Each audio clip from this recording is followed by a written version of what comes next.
کون سے معنی دیتے ہیں، ہم یہ پڑھ رہے ہیں۔ عموماً عام نحو کی کتابوں میں یہ بحث ادھر نہیں ہوتی،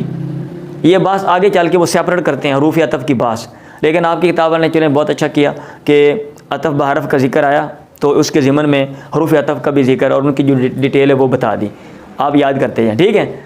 واو جمع کا، صرف جمع کا دیتا ہے، فا ترتیب اور تاکیب، ثم ترتیب اور تراخی، حتی انتہا اور تدریج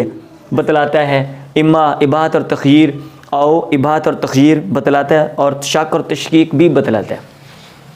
اب یہ دیکھیں، تزوج ہندن او اختہا،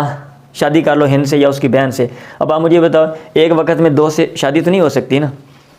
اور نہیں ہو سکتی نا، تو یہاں پہ جو او ہے، او یہ تخییر کا معنی دے رہا ہے، تخییر کا۔ اور جالس عبداللہ او عبید اللہ، آپ سعدی عبداللہ کے پاس بیٹھ کے پڑھ لیں جالس، جالسنا او عبید اللہ، اب یہ